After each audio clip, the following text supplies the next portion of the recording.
Hello, एक बार फिर स्वागत है आपका मेरे चैनल ट्रेडिंग जोन में। आइए जानें कल मंगलवार के दिन बैंक निफ्टी में किस तरीके की मूवमेंट हो सकती है। मगर उससे पहले जानेंगे आज कौन सी ट्रेडिंग अपॉर्चुनिटीज़ हमें देखने मिली और उसके पीछे के लॉजिक के बारे में।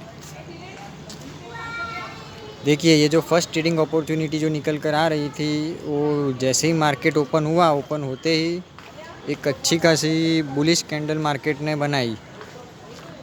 और वो जो बुलिश कैंडल थी, वो ऊपर का जो एक अच्छा खासा रेजिस्टेंस जोन था 38,450 के आसपास का कुछ, वहाँ तक गई।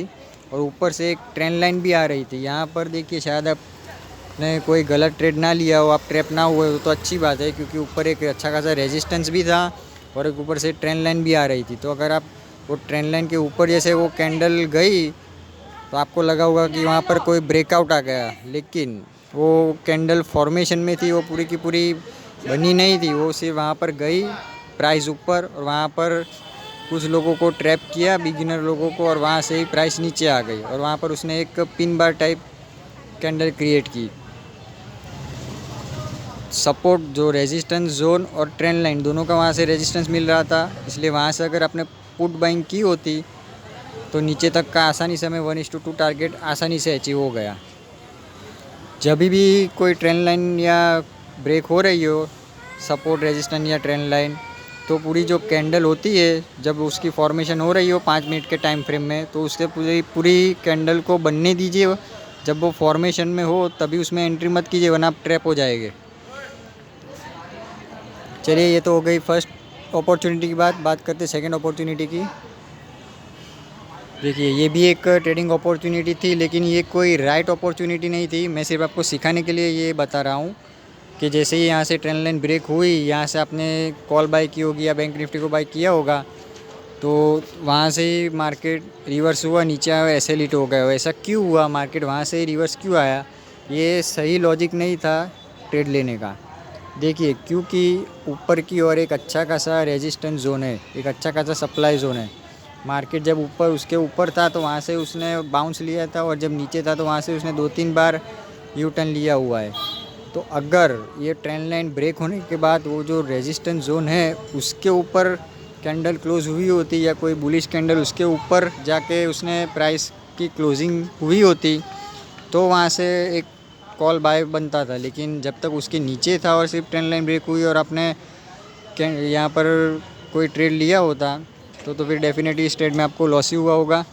क्योंकि इसमें भी देखिए, कैंडल ऊपर जा रही है, फॉर्मेशन होते ही आपको लगा होगा कि ब्रेकआउट आ गया बुलिश कैंडल देख के, लेकिन पूरी कैंडल के फॉर्मेशन होने के बाद आपने ट्रेड लिया होगा तो आप बच गए होगे, वरना इस ट्रेड में भी आपको लॉस हुआ होगा।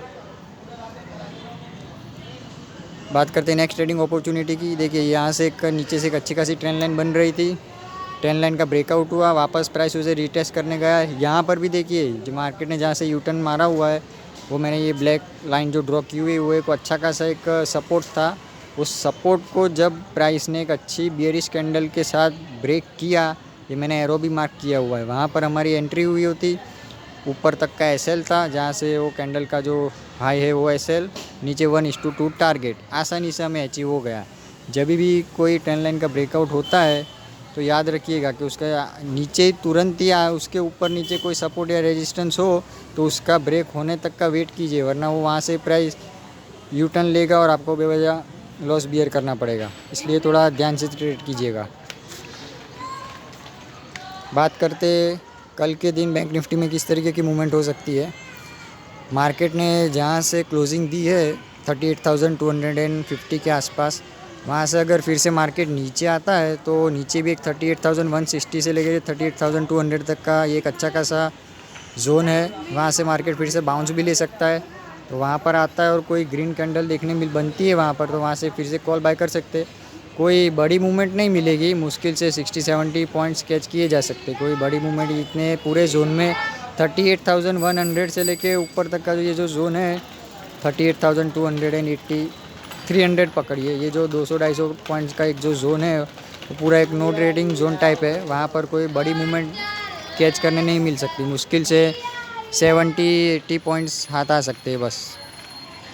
तो अगर ये जो 38,160 का जो लेवल है उसे मार्केट ब्रेक करता है तो वहाँ से आप एक पुट बाय कर सकते हैं। लेकिन किसी तरीके का बियरिश फ्लैग बनता है या फिर नीचे से कोई ट्रेंड लाइन ब्रेक हो रही हो, उस कंडीशन में आप ट्रेड लीजिएगा। वरना आज जो मैंने जिस तरीके से बताया, सिर्फ बड़ी कैंडल देख के आप कूद जाएंगे तो आप ट्रैप भी हो सकते हैं। इसलिए पूरी कैंडल जब फॉर्मेशन हो रहा हो कैंडल का, तो उसको वेट कीजिए 5 मिनट की कैंडल पूरी क्लोज़ हो, तब जाके आप ट्रेड लीजिएगा। अगर उसे ब्रेक करता है तो पहला टारगेट हमारा रहेगा 38,100 तक का, सेकंड टारगेट रहेगा 38,000 तक। 38,000 एक अच्छा खासा राउंड नंबर है, वहाँ से एक फिर से बाउंस भी देखा जा सकता है। अगर मार्केट ऊपर की ओर जाता है या फिर हैवी गैप अप भी ओपनिंग होती है तो 38,360 का एक अच्छा खासा एक रेजिस्टेंस जोन है, वहाँ से भी एक आप पुट बाय कर सकते हैं। लेकिन वहाँ पर आने के बाद तुरंत मत पुट बाय कीजिएगा। वहाँ पर किसी तरीके का ऐसा बियरिश कोई कैंडल बनती है या फिर कोई कैंडल में रिजेक्शन दिखता हो, कोई पिन बार टाइप, तब जाके वहाँ से एक पुट बाय कर सकते हैं। 1:2 हमारा टारगेट रहेगा। अगर उसे ब्रेक करके ऊपर की ओर जाता है तो वहाँ पर भी आप तुरंत के तुरंत एंट्री मत लीजिएगा, क्योंकि आपको लगेगा कि 38,360 ब्रेक हो गया, लेकिन तो वहाँ से एक तुरंत बाइंग आएगी ऊपर का रेजिस्टेंस ब्रेक होते ही। लेकिन जैसे ही वो ब्रेक होगा 360 का लेवल ऊपर, तुरंत 38,400 के आजू बाजू में ही एक ऊपर से ये जो ट्रेंड लाइन आ रही है, देखिए वो मैंने ड्रॉ की हुई है, एक अच्छी खासी ऊपर से ट्रेंड लाइन आ रही है, तो उसके ऊपर तुरंत ही उससे रेजिस्टेंस भी मिल सकता है। अगर ये ट्रेंड लाइन को भी वो ब्रेक करता है अच्छी खासी बुलिश कैंडल से, या फिर उसे रिटेस्ट करने आता है, फिर वहाँ से वो ऊपर की ओर जाता है, तो आप वहाँ से कॉल बाय कर सकते हैं। लेकिन सिर्फ बड़ी कैंडल को देख के आप ट्रैप मत हो जाइएगा, और 38,360 का लेवल टूटते ही आप अंदर एंट्री मत कीजिएगा, क्योंकि ऊपर से ट्रेंड लाइन भी है, इसलिए कोई ज़्यादा पॉइंट्स आपको यहाँ पर आपको कैच करने नहीं मिलने वाले। अगर मार्केट हैवी गैप डाउन होता है या फिर ऊपर से नीचे की ओर भी आता है तो 38,000 एक राउंड नंबर है, वो एक अच्छा खासा साइकोलॉजिकल लेवल है। तो वहाँ पर आते ही किसी तरीके की ऐसी चैनल फॉर्मेशन होती है या फिर डबल बॉटम टाइप की पैटर्न बनाता है, तो वहाँ से छोटे से एसएल के साथ आप एक ट्रेड ले सकते हैं। वहाँ पर आपको 150 पॉइंट्स के अराउंड कुछ कैच करने मिल सकता है, क्योंकि ऊपर जो 38,100 का भी एक रेजिस्टेंस है, लेकिन उतने छोटे छोटे पॉइंट्स हम कैच नहीं करेंगे। 38,170 तक हमारा टारगेट रहेगा, 150 पॉइंट हमारा टारगेट रहेगा।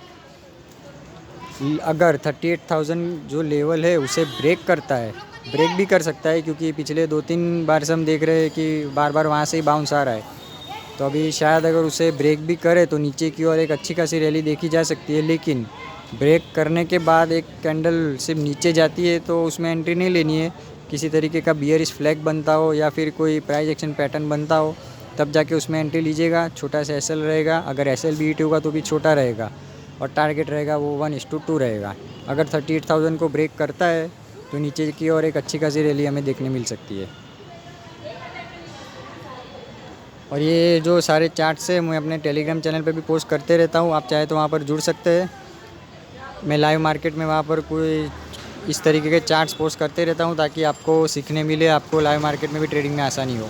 ये मैंने एक चार्ट भी पोस्ट किया था, राजेश एक्सपो का स्टॉक है, एक अच्छी खासी पोलैंड फ्लैग पैटर्न बन रही थी। जैसे इस फ्लैग का ब्रेकआउट हुआ तो तुरंत उस फ्लैग के ब्रेकआउट पे हमें एंट्री नहीं लेनी है। ये चीज़ मैं आपको सिर्फ सिखाने के लिए बता रहा हूँ। ये चार्ट मैंने पोस्ट भी किया हुआ था अपने टेलीग्राम चैनल पर, और इस ट्रेड में हमें अच्छा खासा मुनाफा भी हुआ था, कुछ 1:3 मिला।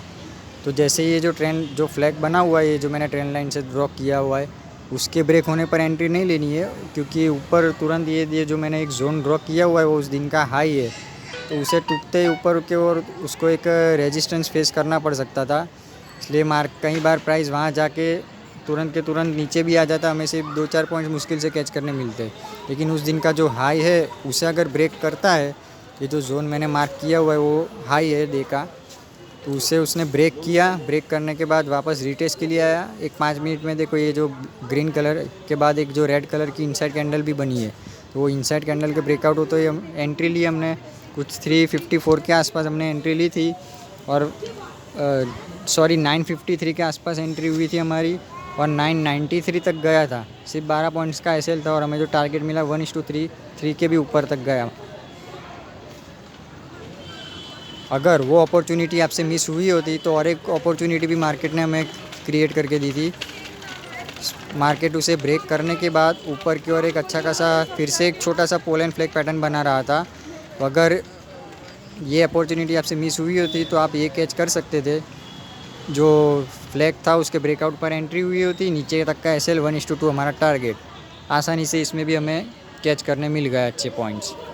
अभी कुछ लोग यहाँ पर एंट्री करते, ये देखिए मैंने ब्लैक कलर से जो एरिया मार्क किया हुआ है वहाँ पर, और लेते ही फिर नीचे आया। अरे भाई यहाँ पर कौन सा प्राइस एक्शन बन रहा है जो एंट्री किया आपने? एंट्री इस तरीके से की जाती है, मैंने ड्रॉ किया हुआ है कि भाई वो जोन का ब्रेकआउट हुआ, रीटेस्ट करने आया तो एंट्री की। चलो वो अपॉर्चुनिटी मिस हो गई, तो सेकेंड अपॉर्चुनिटी मार्केट ने क्रिएट करके दी कि भाई एक अच्छा खासा पोल एंड फ्लैग बना, उसका ब्रेकआउट हुआ। हाँ SL भी हो सकता था, ऐसा नहीं कि इस तरीके का पैटर्न बन रहा है तो शॉर्ट जाएगा ही जाएगा, लेकिन 10 में से हम 7-8 बार तो राइट ही होंगे और SL होगा तब छोटा होगा। तो जब इस तरीके की कोई पैटर्न मिले तब उसमें एंट्री की जाती है। ये ऊपर जो एरिया है कुछ लोग ने वहाँ से लिया खाली टॉप गेनर को देख के कि भाई ऊपर की ओर जा रहा है तो ले लिया, और वहाँ से लेते ही मार्केट नीचे आया। तो इस तरीके से ट्रेडिंग नहीं होती। ये कोई इसी तरीके का कोई प्राइस एक्शन बनता है, कोई पैटर्न बनता है, चार्ट पैटर्न, तब जाके उसमें एंट्री की जाती है। ये मैं आपको सिर्फ सिखाने के लिए ये सारी चीज़ें बता रहा हूँ कि किस तरीके की एंट्री होती है, किस तरीके के चार्ट पैटर्न्स चार्ट के ऊपर देखे जाते हैं और किस तरीके से ट्रेडिंग की जाती है। अगर आप भी ये सारी चीज़ें सीखना चाहते हैं तो मेरे टेलीग्राम चैनल से जुड़ सकते हैं। वहाँ पे मैं लाइव मार्केट में कुछ इस तरीके के चार्ट्स पोस्ट करते रहता हूँ ताकि आपको खुद से कॉल जनरेट कर सके, आपको कोई टिपरों के भरोसे बैठे ना रहना पड़े। ठीक है फ्रेंड्स, आज की वीडियो में इतना ही। आई होप आज की वीडियो से आपको कुछ ना कुछ सीखने ज़रूर मिला होगा। और मैं अपने हर वीडियो में कहता हूँ कि मनी मैनेजमेंट के साथ ट्रेड कीजिए, डिसिप्लिन के साथ ट्रेड कीजिए, ओवर ट्रेडिंग बिल्कुल भी ना करें। आज के वीडियो में इतना ही, मिलते हैं नेक्स्ट वीडियो में, तब तक के लिए धन्यवाद।